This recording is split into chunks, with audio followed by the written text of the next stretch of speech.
Welcome into this week's edition of Rolling with Stone. Courtney Davis alongside head coach Tom Stone. Coach, a big weekend on tap, travel across the country for a top 20 showdown with West Virginia.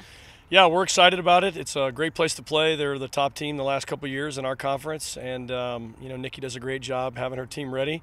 So we know we're going to be tested, but we've had a good week of training and ready to go. Let's look back on last weekend for a bit. A tough loss against Oklahoma at home. What was it about that game? It took it to overtime, just couldn't get it done in the end. Yeah, I think Oklahoma came with a good game plan, although I thought we wrestled the game away from them by the second half, and overtime looked like it was all ours. The game kind of looked headed to a draw, and by the time we got downfield, several times I felt like we didn't have enough to break down their 5, 6, 7, 8, 9 defenders that they wisely put across their 18-yard box, very organized. And we have to be able to break that down. You know, several teams have thrown that at us this year, and we've been successful. But in this case, they held us off, and then that leaves the door open.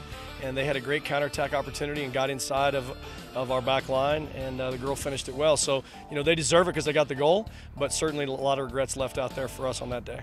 On Sunday, you took it to a draw with Oklahoma State. They got up early. Janine tied it with her 35th goal. But again, you've hit the crossbar how many times this season? You feel like you've left so many goals out there? Well, I think in that game in particular, Oklahoma State's game plan was to sit in, absorb a ton of pressure, and counter through one of the best forwards in the country, DK. They got their one counter. DK got her goal, and then they were even more fortified. So it was literally just us pounding on their end of the field for the remainder of the game, and it took so much time and energy out of us to equalize when Janine scored her 35th career goal, put us in a position to, try to get the win.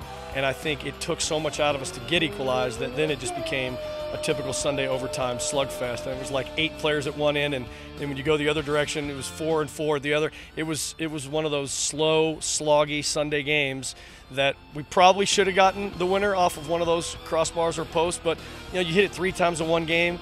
That's tough to swallow, but it happens. It's our sport, and none of our girls are crying about it this week. They just got about their business and are getting ready for this Friday night.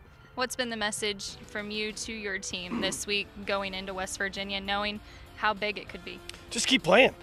Just keep playing. We had a great run to start. We had some setbacks with a bunch of kids getting hurt. Now the kids filling in for them are really finding their legs. We're getting some great performances out of players like Rebecca O'Brien and others. So we're excited that we're starting to look like the team that we were playing at 9-0. And unfortunately for us, it came at a time we're playing all the teams that know us. So when people know you, they know your tendencies, they know the way you play, we know the way they're playing. Games seem to tighten up a bit. So hopefully we're close to that level again here as we head off tomorrow, and I think we'll certainly be there by the end of the season. That's what makes this time of the year fun, though. West Virginia and Texas Tech on Friday. You can also see that game. It is the national game of the week, the NSCAA national game of the week. Tune in to nscaatv.com and catch the action live beginning at 7 p.m. in Morgantown. For Texas Tech TV, I'm Courtney Davis.